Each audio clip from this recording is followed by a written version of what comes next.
characters. We all love them, but do we know why? Usually with this series, I take a look at typically loved characters and explain why they are perceived that way, but today's going to be a little bit different.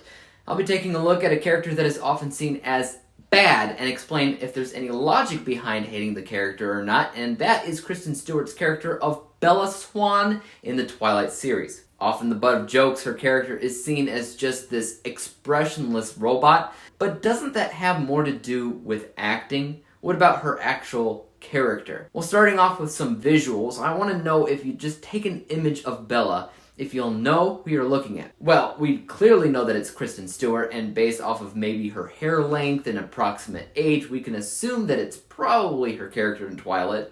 But instead of deducing it, like you're Sherlock or something, can you tell it's Bella, just based off of the visuals?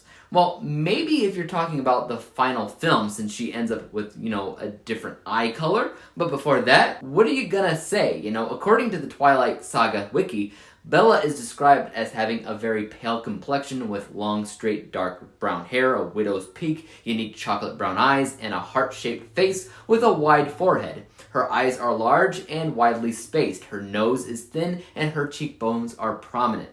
That's not defining Bella, guys, that's defining Kristen Stewart. Unless you count the pale complexion, and have you seen Twilight? Because everybody's pale.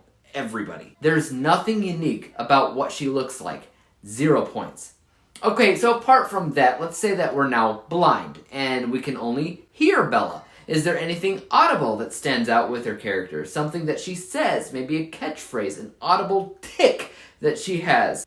Something? Anything? I don't know. I think that this is arguable, since she does sort of narrate the films here and there, like the beginning of the movies. One of them being, "I'd never given much thought to how I would die, but dying in the place of somebody that I love seemed like a good way to go." Which is fine, I guess. Or like when she first asks Edward what he is. That's often a butt of the joke for a lot of satirical things, but when you think about how memorable these things are, based off of what they sound like, or something like that, I honestly don't think anything about what she sounds like is that memorable. So I'm gonna give this 0 points as well. What about physical traits? Something that she does, an ability that she has, or disability.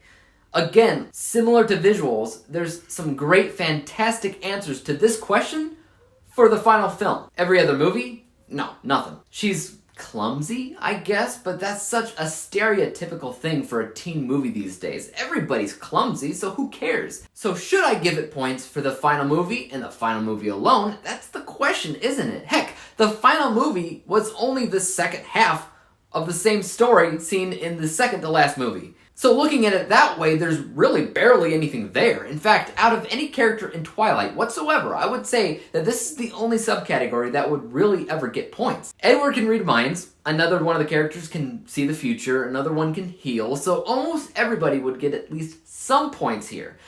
But not Bella. She doesn't even have a disability, which would get points here as well, or an external object that she has that would automatically make you think of her when you see it. Nothing!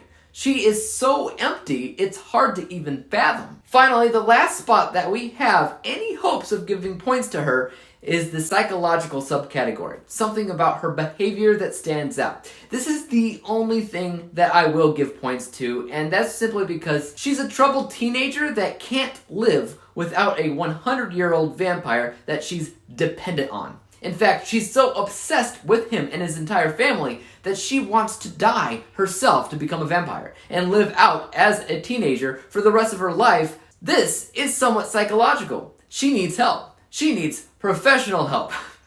She needs to find self-actualization and learn how to live on her own in order to not be so dependent. You turn into a vampire, you're stuck being dependent for the rest of your life. A slave, essentially. But she's all like, yeah, slavery! At least that's how I see it. So she needs professional help, y'all. So because I feel like I'm stretching here to give her points, I'll only give it half points, because at the end of the day, that wasn't the message that they were trying to convey in the movies. It's just something that I thought about when I watched it. So is Bella secretly a perfect character? Not even a little bit. In fact, she's a half notch away from being the opposite. One of the worst characters in cinematic history. That is not a stretch. She's so incredibly empty. The only reason that you might recognize her is because it's Kristen Stewart. That's it. If you guys have any idea on who I should cover next time, leave your ideas in the comment section down below. And until next time, make sure to hit that like, subscribe button, and bell to be notified when I come up with my next review. And until then, peace out.